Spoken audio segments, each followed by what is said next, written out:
We welcome with வணக்கம் to cup of science. இன்னைக்கு உங்களுக்கு ரொம்பவே ஒரு வித்தியாசமான சயின்ஸை சொல்கிறதுக்கு தான் நாங்கள் இங்கே வந்திருக்கோம். நீங்கள் எல்லாரும் நிறைய டைப்ஸ் ஆஃப் மில்க் கேள்விப்பட்டிருப்பீங்க. Cow milk, buffalo milk, tiger milk, goat மில்க்னு. ஆனால் இன்னைக்கு நம்ம பார்க்க போகிறது ஸ்பைடர் மில்க்கு. இல்லை ஸ்பைடர் சில்க்கை பற்றி தான். இல்லை, மில்கில் சில்க்குன்னு வச்சுக்கோங்க. சரி, அது என்னன்னு தெரிஞ்சுக்க இன்னைக்கு வீடியோக்குள்ளே போகலாம் வாங்க. ஸ்பைடர், அதாவது சிலந்தியை நம்ம நிறைய பெர்ஸ்பெக்டிவ்ல பார்த்துருக்கோம். அல்டிமேட்டாக அது ரொம்பவே க்ரீப்பியான பூச்சின்னு தான் நம்ம மைண்டில் ரெஜிஸ்டர் ஆகியிருக்கும். ஆனால் இந்த சிலந்திக்கிட்ட இருந்து நம்ம நிறைய விஷயங்கள் தெரிஞ்சுக்க வேண்டியது இருக்குது. சரி, சிலந்தியோட வலை எப்படி இவ்வளோ ஸ்ட்ராங்காக இருக்குன்னா அதில் இருக்க ஸ்பைடர் சில்க் ஃபைபர் ப்ரோட்டீனால தான். இந்த சில்க் ஃபைபரோட ஸ்ட்ரென்த் அண்ட் எலாஸ்டிசிட்டியை பேஸ் பண்ணி இதுக்கு நிறைய மெடிக்கல் அப்ளிகேஷன்ஸ் இருக்குது. First, making artificial ligaments and tendons, அதுக்கப்புறம் high futures and jaw repair.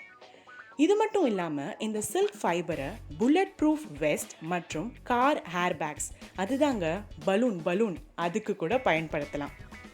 எப்படியும் இதுக்கு நிறைய ஸ்பைடர்ஸ் தேவைப்படும். இப்படி நிறைய வெரைட்டி ஆஃப் ஸ்பைடரை ஒரே இடத்துல வச்சு பராமரிக்கிறது ரொம்பவே டீடியஸான ப்ராசஸாக தான் இருக்கும். அதுக்கு தான் சயின்டிஸ்ட் ப்ரொஃபஸர் ராண்டி லூவிஸ் ஜெனட்டிக் இன்ஜினியரிங் டெக்னிக்ஸை யூஸ் பண்ணி ஸ்பைடரில் இருக்க சில்க் ஃபைபர் ப்ரொடியூஸ் பண்ணுற ஜீன் எக்ஸ்ட்ராக்ட் பண்ணி அதை கோட்டோட மில்கில் செக்ரீட் ஆகிற மாதிரி இன்ஜெக்ட் பண்ணாங்க.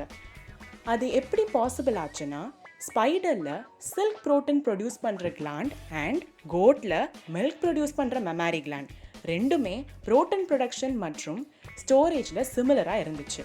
இதை தான் நாங்கள் ஸ்டார்டிங்கில் மில்கில் சில்க்னு சொன்னோம். இந்த டிரான்ஸ்ஜெனிக் கோட்ஸை ஸ்பைடர் கோட்ஸ்னு சொல்லலாம். இப்போ நான் சொன்னது இன்னும் ஈஸியாக உங்களுக்கு புரிகிற மாதிரி சொல்லணும்னா, ஸ்பைடர்மேன் படத்தை ஞாபகத்தில் வச்சுக்கோங்க. அதில் எப்படி ஹீரோவை ஸ்பைடர் கிடச்ச உடனே அவருக்கு சூப்பர் பவராக ஸ்பைடர் வெப் கிரியேட் பண்ணுற பவர் கிடைச்சதோ, அப்படி தான் இங்கே ஜெனட்டிக் இன்ஜினியரிங்கை யூஸ் பண்ணி கோட்டுக்கு ஸ்பைடர் வெப்பை கிரியேட் பண்ணுற சில்க் ஃபைபரை செக்ரீட் பண்ணுற பவர் கிடைக்குது. இந்த ப்ராசஸை சொமேட்டிக் செல் நியூக்ளியர் டிரான்ஸ்ஃபர்னு சொல்லுவாங்க. இந்த மில்கை ரிசர்ச்சர்ஸ் பியூரிஃபை பண்ணி சில்க் ஃபைபராக வேரியஸ் அப்ளிகேஷன்ஸுக்கு யூஸ் பண்ணிப்பாங்க. அது ஏன் இந்த ரிசர்ச்சர்ஸ்க்கு இது மேலே இவ்வளோ இன்ட்ரெஸ்ட்னு பார்த்தா, இந்த ஸ்பைடர் செல்ஸ்லாம் 5 மடங்கு ஸ்டீல் மற்றும் 2 மடங்கு கேவ்லரை விட உறுதியானது. 25% லைட்டர் தென் கேவ்லர்.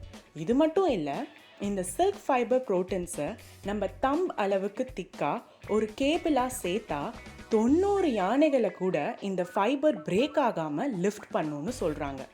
ஸ்பைடர் கோட்ஸ் மாதிரி வித்தியாசமான சயின்ஸை தெரிஞ்சுக்க மறக்காமல் எங்கள் சேனலை லைக், ஷேர் மற்றும் சப்ஸ்கிரைப் பண்ணிடுங்க.